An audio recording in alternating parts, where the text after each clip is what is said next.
For the vast majority of people, buying a home is going to be the biggest decision that you make. Not only is it stressful, both mentally and emotionally, it's also a huge financial risk. And it's hard to understand everything, unfortunately, until you actually go through it and get on the other end. This video is an attempt for me, based on personal experiences, to give you the information that they don't really tell you about when you first decide to buy a home. Being a real estate professional and also being someone who has purchased multiple homes now, I understand a little bit about the different nuances that go within the home buying process. And I want to share that with you because I want you to be prepared. So for me personally, one of the big things that I wish that I knew going into the home buying process is really how to prepare for it mentally. As I alluded to earlier, it is a huge mental strain and it takes up a lot of time, a lot of energy, and just a lot of bandwidth in your head when you're going through the process. You get so emotionally involved that it just becomes all-consuming. And if you're anything like me, you probably have a lot of different things you're already juggling. What really sets people up to fail at this mentally is being too attached to your desired outcome. And it's really crushing when you get the news back that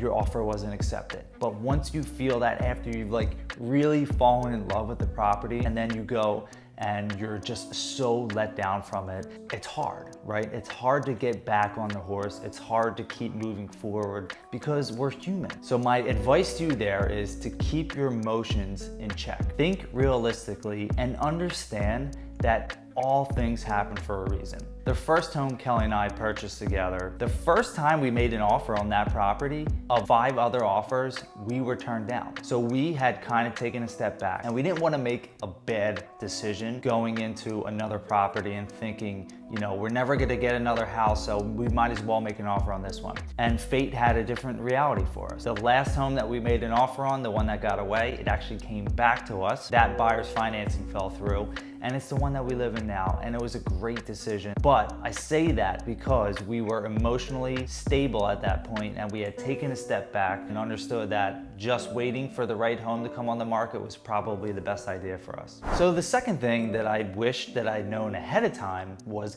how much paperwork is actually involved in this entire process. And let me tell you, there is so much paperwork involved.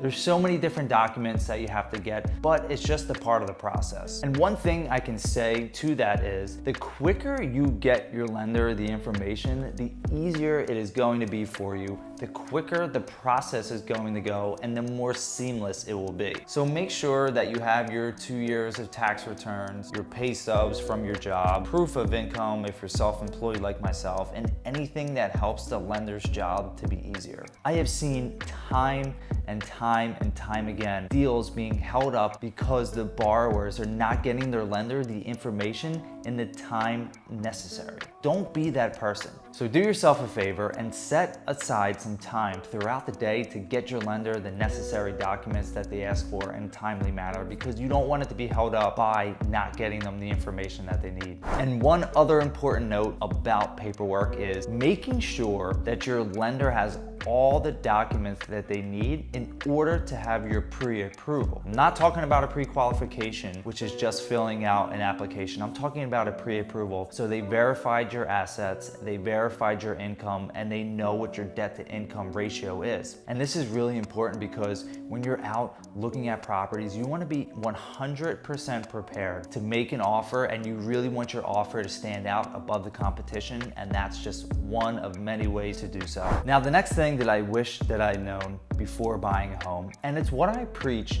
to all first-time home buyers that I talk to, and even buyers in general, is staying within a comfortable monthly mortgage payment. I'm not talking about how much you can afford. When you go to a lender and you give them their information, they're gonna say, okay, you're pre-approved for up to $400,000. So you can afford to buy a $400,000 home. That's great.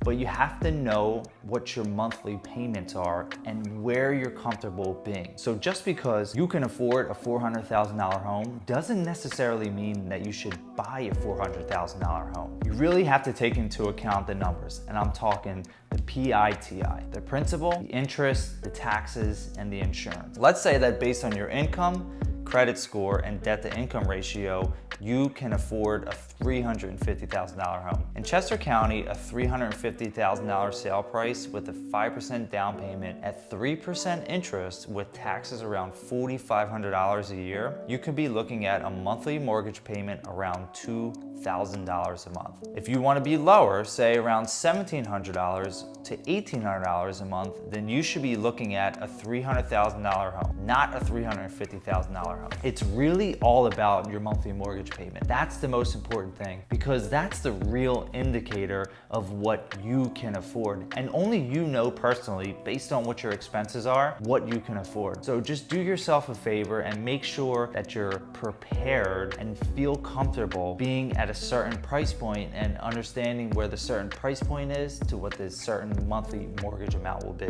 Something else that I wish I'd known ahead of time is that everything is negotiable. From price, the terms, furniture in the house, timelines, you know, that stuff is all negotiable. So you don't essentially just have to give the seller everything that they want. This is coming with a little bit of hesitancy to say, because right now we are in such a strong seller's market, but it's not always such a strong seller's market. And this is just on a general basis. It's really about being fair. One thing that I love to talk with my clients about is just trying to be as fair as possible.